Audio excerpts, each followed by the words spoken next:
नमस्कार, श्री गुरुदेव दत्त आमचा परिवार या यूट्यूब चॅनलवर आपलं मनापासून स्वागत आहे। तर आज आहे मंगळवार आणि गुरुवारी गुरुपौर्णिमा आलेली आहे आणि त्याच्यासाठी मी गुरुपौर्णिमेनिमित्त मी मोराळेला जाणार आहे, उद्या जाणार आहे। तर आज आम्ही महाराजांच्या नैवेद्यासाठी प्रसाद म्हणून आणि नैवेद्य म्हणून एक वेगळा असा प्रकारे एक पदार्थ करणार आहेत, म्हणजे डोनट बनवणार आहे माझी पुतणी। तर ती डोनट कशी बनवते याची रेसिपी मी तुमच्याबरोबर शेअर करणारच आहे। आणि शिवदत्त आणि ओमदत्तला सुद्धा डोनट खूपच आवडतात, तर त्यांच्यासाठी सुद्धा आणि महाराजांच्या नैवेद्यासाठी सुद्धा मी डोनट बनवून नेणार आहे। आणि तिथे गेल्यानंतर गुरुपौर्णिमेचे सुद्धा व्लॉग मी तुमच्यासोबत शेअर करणार आहे, तर स्टे ट्यून, कनेक्ट रहा। आता इथे डोनट बनवण्यासाठी आपण 4 वाटी एवढा मैदा घेतलेला आहे आणि तो मैदा चाळून घ्यायचा आहे।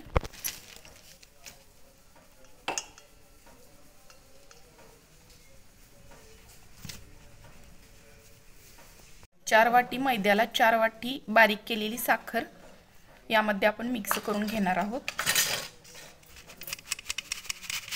आता इथे 4 वाटी मैदा आणि 4 वाटी बारीक केलेली साखर घेतलेली आहे आणि त्याच्यामध्ये आपण 2 चमचे सोडा घालायचा आहे, खायचा सोडा, आणि बेकिंग पावडर 2 चमचे घालायचे आहे। तर हा खायचा सोडा 2 चमचे, हे बेकिंग पावडर 2 चमचे घालायचे आहे।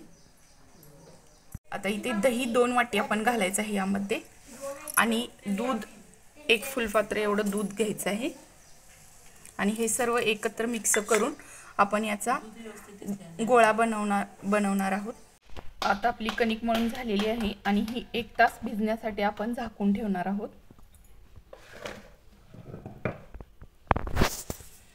खूप जास्त घट्टही नाही आणि खूप जास्त पातळही नाही, मध्यम स्वरूपाची अशी कणिक मळून ठेवायची आहे। आता आपण कणिक मळलेली होती आणि त्याचे असे मोठे मोठे गोळे करून घेतलेले आहेत आणि असे जाडसर असं पान लाटून घ्यायचं आहे।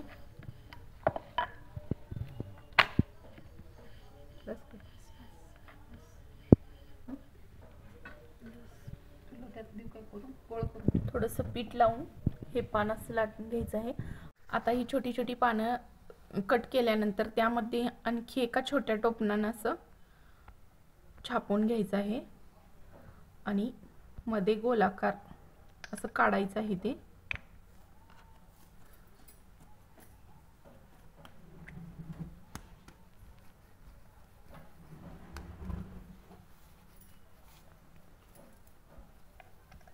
अशा प्रकारे हे डोनट बनवून घ्यायचे आहेत आणि थोड्या वेळानंतर आपण हे तळून घेणार आहोत।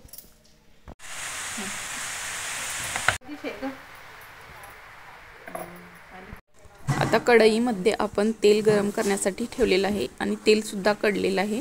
तर यामध्ये आपण एक असा डोनट सोडून घेणार आहोत। 4-5 असं डोनट बसतात यामध्ये। तर आपण आता हे डोनट तळून घेणार आहोत। खूप छान मस्त असे फुगतात, हे जेवढं भिजल तेवढं खूप छान फुगतात। डोनट आपण तळून घेणार आहोत। अशा प्रकारे हे डोनट तळलेले आहेत आणि आता आपण हे काढून घेणार आहोत एका ताटामध्ये आणि हे थंड करण्यासाठी ठेवायचे आहे। आता इथे एक पातेलं गॅसवरती ठेवलेलं आहे आणि त्यामध्ये पाणी घातलेलं आहे आणि त्याच्यावरती एक स्टीलचा स्टीलचा बुट्टा ठेवलेला आहे आणि यामध्ये डार्क कंपाऊंड घातलेलं आहे आणि ते म्हणजे पातळ होण्यासाठी ठेवलेलं आहे। आणि हे थोडंसं पातळ झाल्यानंतर आपण जे थंड झालेले डोनट आहेत त्यावरती आपण हे लावून घेणार आहोत। अशा प्रकारे हे चॉकलेट आपण या डोनटला लावून घेणार आहोत।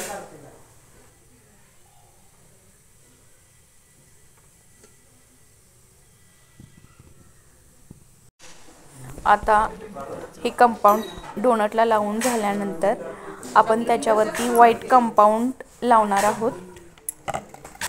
तर हे पहिल्यांदा आपण असे बारीक तुकडे करून हे पाण्यावरती आपण म्हणजे पातळ करून घेणार आहोत, पाण्याच्या वाफेवरती, आणि त्यानंतर आपण या डोनटवर याची डिझाईन करणार आहोत।